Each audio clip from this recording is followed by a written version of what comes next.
सोपल साहेब 6 वेळा निवडून आले. सात वेळा निवडून आले. आता या विधानसभेच्या वेळेत थोडं गाडी चुकली, नाही तर मंत्रिमंडळात असते ते. हा शब्द मी आपल्याला देतो, विकासाला निधी कमी पडणार नाही, हा शब्द मी देतो. काही लोक म्हणतात निधी कुठून आणणार.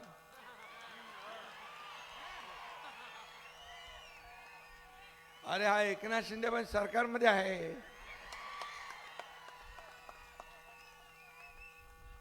आणि त्यामुळे आपल्याला मी एवढंच सांगतो, विकास कामांमध्ये कुठेही डावं उजवं आम्ही करत नाही. ते कारभार कुठं करता. मग तुम्हाला पहिलं हे काम केलं पाहिजे, नगर पंचायतची चांगली इमारत बांधली पाहिजे, तात्काळ ती बांधली पाहिजे. आणि मी तुम्हाला सांगतो, हे 34 कोटी रुपये जे आता तुम्ही मला निवेदन दिलेलं आहे, याचा पहिला टप्पा तुम्हाला उद्याच्या उद्या मिळाल्याशिवाय राहणार नाही.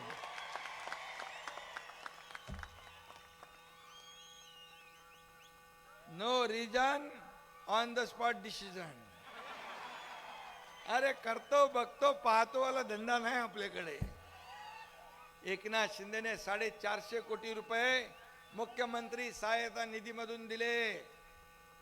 450 कोटी, 70 ते 80 हजार लोकांचे जीव वाचवले. हे पैसे कोणाचे आहेत? हे जनतेचे पैसे आहेत, हे आमचे नाही.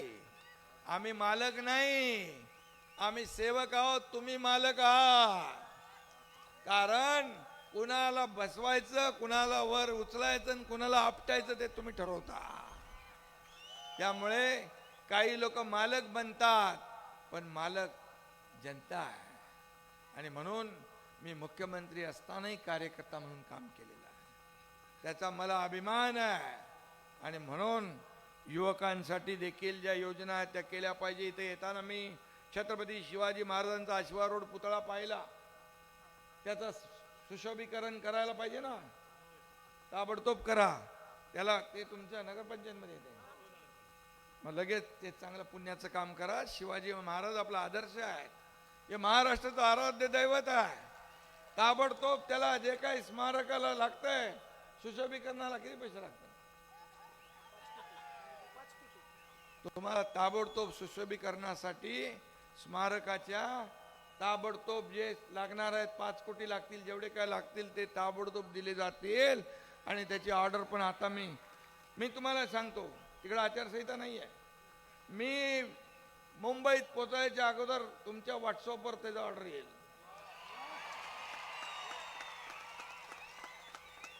पैसे कुठून आणणार, हे का पैसे. आणि म्हणून मी आपल्याला जाता जाता एवढंच सांगेन की दिलीप सोपल साहेब, आता हे सगळं करतोय आपण, विकासाला जे काय पैसे लागतील ते आपण देऊ. मी माझ्या विभागाचे जे आहेत पैसे ते ताबडतोब तुम्हाला देतो, त्याच मिळतील. चिंता करायची नाही. खातं कुणाचंही असलं तरी सुद्धा सरकारमध्ये उपमुख्यमंत्री मी आहे, त्यामुळे नो टेन्शन, टेन्शन देणे का लेणे का नाही. आणि म्हणून मी आपल्याला एवढंच सांगतो, काम करा, लोकांचा विकास करूया, लोकांना मूलभूत सोयी सुविधा देऊया. आणि या भागामध्ये सगळ्यांना जे दिलीप सोपल एवढे वर्ष इथं काम करतायत, या जिल्हा परिषद पंचायत समितीमध्ये त्यांच्या पाठीशी उभे राहा. यावेळेस किती 7 वेळा निवडून आले, आता 8व्यांदा निवडून येतील. 8व्यांदा निवडून येतील, 100% येणार. आणि मागच्या वेळेस काय झालेली चूक ती दुरुस्त करू आपण, बरोबर आहे ना, पक्की दुरुस्त करू. आणि दिलीप सोपल साहेबांचा देखील मान सन्मान आदर सन्मान राखला जाईल. आणि म्हणून मी आपल्या सगळ्यांना खूप मनापासून या ठिकाणी शुभेच्छा देतो सगळ्यांना. संत्र्याचा कारखाना, ओके, संतनाथ साखर कारखाना आपला, काय अडचण आहे, तुम्ही या ना. आलं केलं का चालू. अरे बाबा, मी जे बोलतोय, पत्रकार सगळे मित्र इकडे उभे आहेत, मी जे बोललोय ते एक एक शब्द टिपून ठेवा.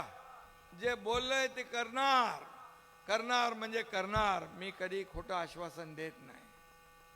मैं एक तो कमिटमेंट करता नहीं, और एक बार मैंने कमिटमेंट कर दी तो फिर मैं खुद की भी नहीं सुनता. हा माझा स्वभाव आहे. अरे बाबा, या छोट्या कार्यकर्त्याकडे 50 लोक कसे काय आले? 50 आमदारांनी विश्वास ठेवला ना. 2022 मधलं पाहिलं ना आपण. या राज्याने पाहिलं, देशाने पाहिलंय. क्रांती उठाव. आणि म्हणून आपल्याला मी सांगतो, जे मी बोलतोय ते करतो. आणि जे जे मी आज बोललोय ते एकही शब्द इकडचा तिकडे होणार नाही. विकासाला तुम्हाला पैसे कमी पडू देणार नाही.